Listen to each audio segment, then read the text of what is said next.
दोस्तों अॼु मुख़्तियार अली शीदी कमराणी जो वॉल्यूम आहे 60। ही 1990 जे लॻभॻि रिलीज़ आहे ऐं हिन एल्बम जो टाइटल लिखियो अथऊं डिस्को आशिक़। ऐं तव्हां दोस्तनि खे ॿुधायूं त मुख़्तियार शीदी जा जेके बि पुराणा गीत आहिनि न, उहे सभु अहिड़ा ई मज़ाहिया, इश्किया ऐं कुझु पोड़नि ते बि ठहियल आहिनि गीत। तो इन करे हिननि एल्बमनि खे काई मक़बूलियत न हुई उन दौर में। ये वक़्ती तौरु हलिया बसि। ऐं हिन में हिकिड़ो गीत आहे जेको मूंखे कुझु पसंदि ईंदो आहे, रोज़ नवां आहिनि नखरा तुंहिंजा।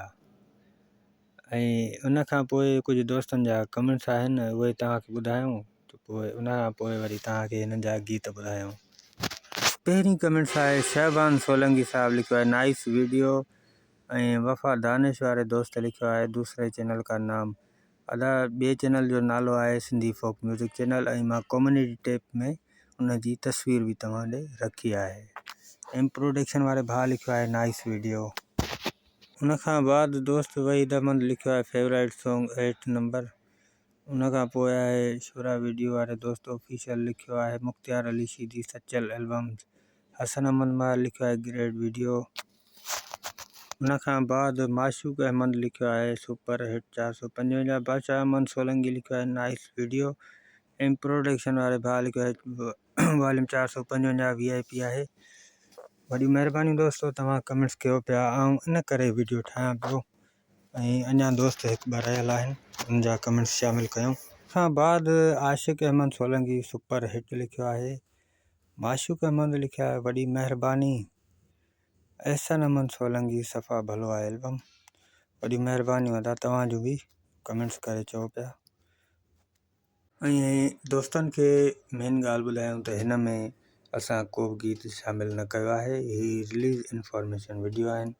हिन में तव्हां गीत ॿुधाया वेंदा, शाइरनि जा नाला ॿुधाया वेंदा, सिर्फ़ु एतिरो कमु असां रखियो आहे। तव्हां पंहिंजे फ़नकार जी कमेंट्स करे सघो था। मुंहिंजो ॿियो चैनल आहे ऐं उन ते अपलोड कंदुसि, उन जो नालो ही आहे।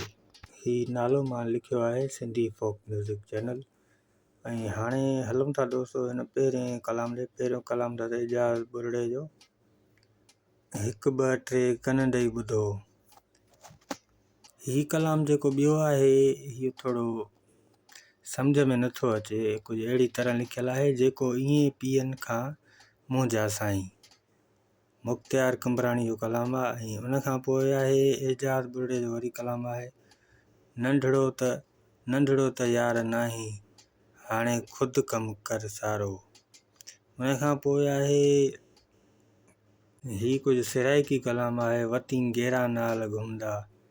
उन खां पोइ आहे एजाज़ बुरड़े जो वरी कलाम आहे छोड़ो अॼु मैं यार नाल लड़सां।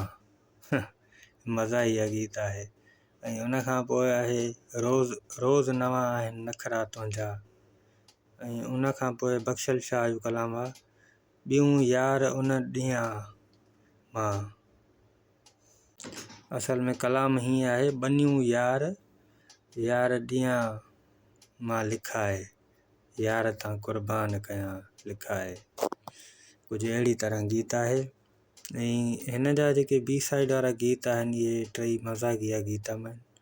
ऐं हिननि में ॾिसो न तव्हां, अहिड़ा गीत उन दौर में केरु ॿुधंदो, मख़सूस माण्हुनि जिन्हनि ॿुधा हूंदा। ख़ासि करे मुख़्तियार शीदी इन करे मशहूरु न हुयो उन दौर में। हिकु इहो, हिकु नंढो जलाल बि वक़्ती तौरु हलियो। ऐं हिन वक़्त ताईं 2025 हले थो, हिन वक़्त ताईं कोई हुनखे नथो ॿुधे। हालांकि ॾिठो वञे त नंढे जलाल जा गीत उन दौर जा भला आहिनि, उन मज़ाकिया फ़नी न आहिनि, ज़बरदस्त कलाम आहिनि, पर उन दौर में हिन खे मक़बूलियत न हुई। हिननि टिनी मां ॿुधी आहे ॻाल्हि त मुख़्तियार शीदी, शमन अली ऐं नंढो जलाल इहे पंहिंजे दौर जा फ़नकार आहिनि। मतिलबु त हिक ई सालनि में हिननि ॻाइणु शुरू कयो आहे। पर मुंहिंजे अंदाज़े मुताबिक़ शमन अली हिन ॿिन्ही फ़नकारनि खां कुझु साल अॻु में ॻाइणु शुरू कयो, पर दौरु हिकु ई गॾु वेंदो आहे।